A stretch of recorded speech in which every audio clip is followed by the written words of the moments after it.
and welcome back to Show Me St. Louis. This morning, a hometown journalist is back in St. Louis to talk about community, healing, and hope after crisis. Colleen Dulle, a Vatican correspondent and Visitation Academy alum, is leading a conversation that's resonating far beyond the church. She joins us now. Colleen, good morning. Welcome. Good morning. Thanks for having me. Well, we're so excited to have you here in St. Louis for one, and then, of course, here in the Show Me studios. And congratulations on your book. Thank you so much. Yeah, it's called Struck Down, Not Destroyed, Keeping the Faith as a Vatican Reporter, and it just came out in August. Okay, I mean, and this is really quite a book. I was telling you, I've started to read it. I'm really enjoying it. I'm going to continue reading it because it's one of those page turners where you're really telling your own experience as a Vatican reporter and how it was difficult at times. Yeah, no, every chapter of the book takes one scandal that I've covered in the church and talks about, first the headlines that you might have heard, some explanations of what was going on, so people I think will learn a lot from the book.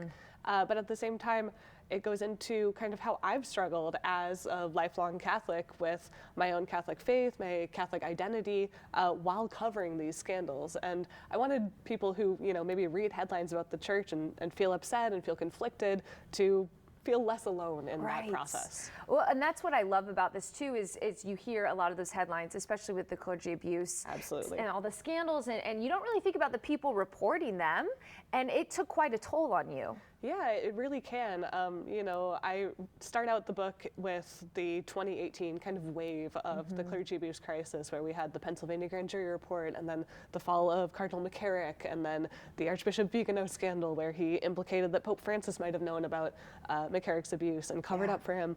And all of this, I was reading and reporting on these hundreds of pages long reports fresh out of journalism school, and it was really tough. And so in the book, I recount how I kind of grappled with that. I learned to bring my anger with the church to God about it, and ultimately came out stronger, but the grappling itself was a real process that I wanted to let people into, so that they know that if they're in a similar situation of grappling with the church, with their faith, it doesn't make you a bad Catholic. Right. If anything, it's good to wrestle, right? It's good to have that wrestling match. Do you find that it was like a therapeutic experience to write it for you?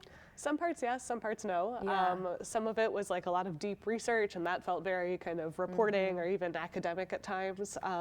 Other parts of it, I think I learned a lot about myself and my faith over the course of writing the book. There were some places that I started writing and I realized that the story that I thought I wanted to tell was different from what was actually coming out, what actually happened. Wow, interesting. So I tried really hard to be honest all the way through. Yeah. Okay, now tell me about the event that you have tonight, because you can still come. It is still open. Yes, tonight I'm speaking at Visitation in the chapel from 6 p.m. until 7, and then there will be a book signing afterwards. So it is too late to pre-register to purchase a book. However, you can purchase a book, just search for Struck Down, Not Destroyed anytime. And for the event tonight at Viz, it will be open to the public still. Perfect. I mean, again, this is one of those books that it's just good to keep having conversations like this. And so I'm really grateful that you wrote this book. Now that you're kind of seeing it, it's been out, you're doing events like this. How does it feel?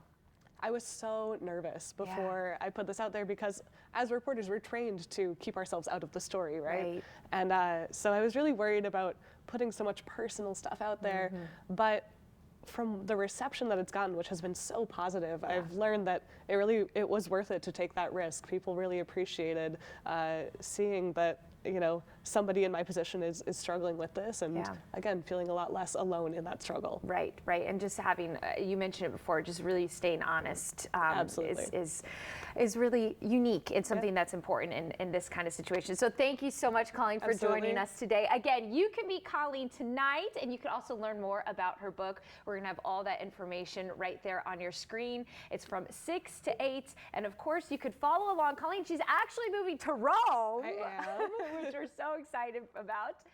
So you're going to want to follow along on all of her journeys, and she has a podcast as well that you're going to want to take a listen to.